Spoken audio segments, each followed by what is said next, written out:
तेरी मोहब्बत ने दिल में मकाम कर दिया। ओ तेरी मोहब्बत ने दिल में मकाम कर दिया। हमने भी अपना दिल जा तेरे नाम कर दिया। तेरी मोहब्बत ने दिल में मकाम कर दिया। Hello student, welcome to my channel. आप सभी का जेके फिजिक्स में स्वागत है। तो आइए आज लेके आए हैं आपके लिए हम एक बहुत ही प्यारा सा वीडियो। और आज के वीडियो में हम डिस्कस करेंगे डिस्प्लेसमेंट और टाइम ग्राफ कैसे ड्रॉ करते हैं और उसके कौन कौन से नेचर होते हैं, और इसको ड्रॉ करके हम प्यारे प्यारे न्यूमेरिकल कैसे सोल्व करेंगे। चलिए स्टार्ट करते हैं। ओके बच्चों, तो आइए अब इसका ग्राफ ड्रॉ करते हैं। यह y एक्सिस है और यह y डैश, यह x एक्सिस और यह x डैश एक्सिस। यह वैल्यू पॉजिटिव होता है, यह वैल्यू निगेटिव होता है, यह वैल्यू पॉजिटिव और यह निगेटिव होता है। इस x एक्सिस पे हम टाइम को शो करते हैं और y एक्सिस पर डिस्प्लेसमेंट को शो करेंगे। तो आपसे याद रखना है कि y एक्सिस पर डिस्प्लेसमेंट को और x एक्सिस पर टाइम को शो किया जाता है। अब सबसे पहला क्वेश्चन आता है कि हम डिस्प्लेसमेंट टाइम ग्राफ को किस क्वाड्रेंट में ड्रॉ करेंगे। फर्स्ट में ड्रॉ करें, आखिर सेकेंड में, आखिर थर्ड में, आखिर फोर्थ में। इसके लिए कुछ चीजें आपको ध्यान देना होगा।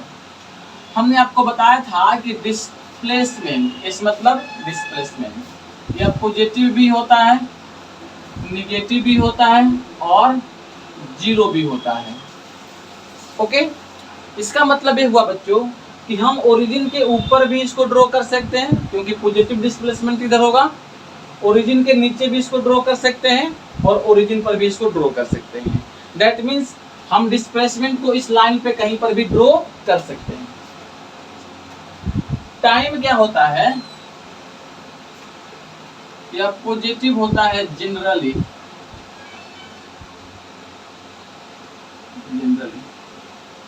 जब तक ले क्वेश्चन में कहा नहीं जाए तब तक ले आपको क्या मानना है बच्चों, पॉजिटिव टाइम लेना है। तो पॉजिटिव टाइम कहाँ पे आएगा, इस साइड में आएगा, इधर तो आएगा नहीं। तो इधर नहीं आएगा तो इसको हम हटा देते हैं, इस साइड को, इस साइड को। तब इसमें कितना क्वाड्रेंट बन गया, 1 और 2।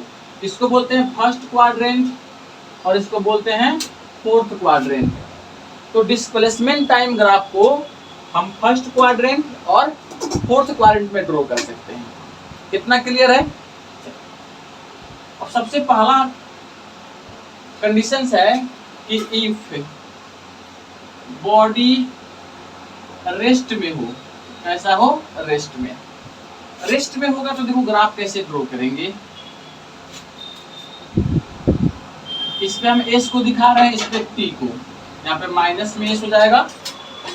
इस पे डिस्प्लेसमेंट को और इस पे टाइम को याद रखेंगे, डिस्प्लेसमेंट है।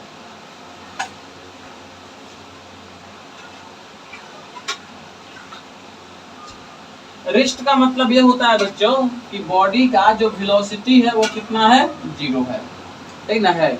या ऐसे कर सकते हो कि बॉडी का डिस्प्लेसमेंट टाइम के साथ में चेंज नहीं होता है, मतलब कि वैरी नहीं करता है। तो देखो अगर टाइम वैरी करेगा, इस लाइन पे टाइम वैरी करेगा तो इसका वैल्यू चेंज नहीं होगा। दैट मीन्स ऐसे ग्राफ ड्रॉ होगा, ऐसे। या हम ऐसे भी ड्रॉ कर सकते हैं बच्चों, ऐसे। ये टाइम है, हम इसको नीचे भी ड्रॉ कर सकते हैं, ऐसे। ये निगेटिव है, ध्यान रखेंगे आप लोग, और ये इसका ओरिजिन है। तो अगर बॉडी रेस्ट में रहता है तो ग्राफ कैसा होगा, टाइम एक्सिस के पैरेलल होगा। कैसे होगा? पैरेलल टू, इसको बोलते हैं parallel to time axis. Okay, दूसरा पॉइंट याद रखना है, अगर बॉडी का वेलोसिटी क्या है बच्चों? कांस्टेंट है। क्या है? कांस्टेंट। बात करते हैं वेलोसिटी का। किसका बच्चों? वेलोसिटी का। तो इसका ग्राफ कैसे बनेगा? यहाँ पे दिख रहा है सबको, if v equal to constant हो, बॉडी का वेलोसिटी कांस्टेंट हो, कांस्टेंट का मतलब चेंज नहीं हो, तो उस कंडीशन में ग्राफ कैसा बनता है? यह s है और यह t है, तो ग्राफ बनता है बच्चों इस तरह से। यह एक स्ट्रेट लाइन बनता है, स्ट्रेट लाइन बनेगा। अब कहिएगा सर स्ट्रेट लाइन का है बनता है, या कर्व क्यों नहीं बनता? तो उसके लिए भी हम लोग पढ़ेंगे। अभी आपको नेचर याद कर लेना है कि जब बॉडी का वेलोसिटी कांस्टेंट होगा तो इसका ग्राफ का नेचर कैसा होगा? स्ट्रेट लाइन होगा। ओके, सी नंबर पॉइंट में आपको याद रखना है, स्लोप ऑफ लाइन और कर्व गिव वेलोसिटी। कह कि स्लोप ऑफ लाइन और कर्व गिव वेलोसिटी। किसी लाइन का स्लोप निकालेंगे तो हमें क्या मिलेगा बच्चों? वेलोसिटी मिलेगा। यानी वेलोसिटी किसके बराबर होगा? स्लोप के बराबर होगा। और ये मोस्ट इंपोर्टेंट पॉइंट है, आप इसको याद रखेंगे। स्लोप कैसे निकालते हैं? तो स्लोप का निकालने का तरीका एक तो है टेन थीटा, एक होता है बच्चों ऐसे चेंज ऑन वाई एक्सिस अब बट्टे चेंज ऑन एक्स एक्सिस। इसको लिखते हैं यहां से चेंज ऑन वाई एक्सिस अब बट्टा चेंज ऑन एक्स एक्सिस। ऐसे और तरीका क्या है इसको निकालने का? तो देखिए, पहले तो आप इतने याद कर लोगे कि स्लोप से हमें क्या मिलेगा? वेलोसिटी मिलेगा। और ये किसके बराबर होता है? टेन थीटा के बराबर होता है। अब टेन थीटा बनेगा कहां? तो जरा देखते हैं, यह लाइन है और यह लाइन टाइम एक्सिस के साथ में एंगल कितना बनाता है? थीटा एंगल बनाता है। तो यहाँ पे मैं कहीं पर भी मान लो कि किसी पार्टिकुलर टाइम पर यहाँ पर किसी भी पॉइंट पर अगर हम चाहते हैं इसका स्लोप निकालना, तो उसके लिए क्या करेंगे? देखो, यहाँ से एक लाइन ड्रॉ कर देंगे इस पर और एक लाइन यहाँ पे ड्रॉ करेंगे। यहाँ पे एक ट्रायंगल बन जाएगा, O हो गया, A हो गया, इस पॉइंट को मान लो B, और यहाँ पे अप्लाई करोगे टेन थीटा, तो क्या आएगा? इसका यहाँ पे मान लो कि वैल्यू कुछ है T2 और यहाँ पे कितना था? T1। यहाँ पे इसी के कॉरस्पॉन्डिंग वैल्यू क्या होगा बच्चों? यहाँ पे S2 होगा और यहाँ पे S1। लिख सकते हैं यहाँ से S2 माइनस S1 अब बट्टा T2 माइनस T1, ये वैल्यू आएगा। ओके, इधर मिटाते हैं, फटाफट आप वीडियो को पॉज करके इसे नोट कर लें। तो एक पॉइंट तो आप यह याद रखेंगे कि स्लोप निकालने से हमें क्या मिलेगा? वेलोसिटी मिलेगा। अब आपके माइंड में यह क्वेश्चन आएगा कि सर वेलोसिटी तो हमने 2-3 टाइप से पढ़ा था, 4 टाइप का velocity, uniform velocity, non uniform velocity और क्या?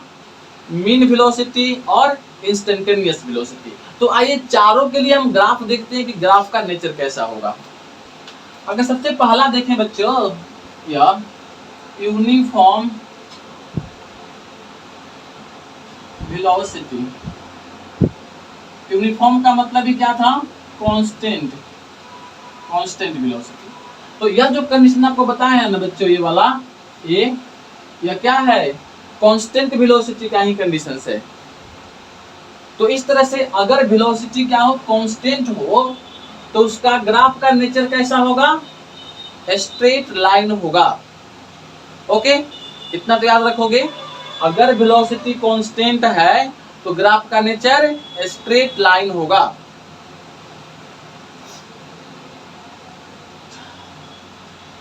सेकेंड नंबर में नॉन यूनिफॉर्म वेलोसिटी के लिए, यूनिफॉर्म वेलोसिटी, इसके लिए ग्राफ का नेचर कैसा होता है, तो यह कर्व बनता है बच्चों, ऐसे बन सकता है, ये क्या बनेगा, कर्व बनेगा।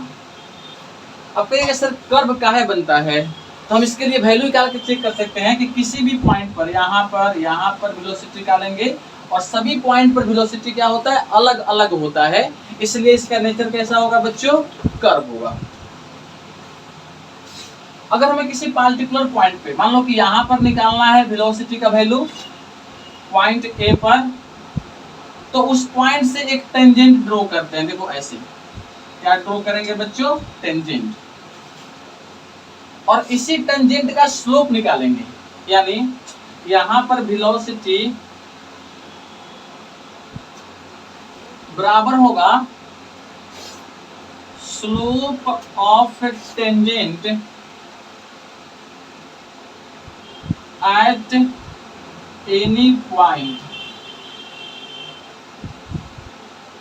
किसी पार्टिकुलर पॉइंट पे या किसी पार्टिकुलर टाइम पर हम अगर स्लोप टेंजेंट ड्रॉ करें उस पॉइंट पर और उसका स्लोप टेंजेंट निकालें ऐसे, या मान लो कि एंगल थीटा बना रहा है यहाँ से, तो इस लाइन का बच्चों जो स्लोप होगा ना, वही क्या करेगा, हमको वेलोसिटी देगा। और इस तरह से हमें इंस्टेंटेनियस वेलोसिटी मिलता है,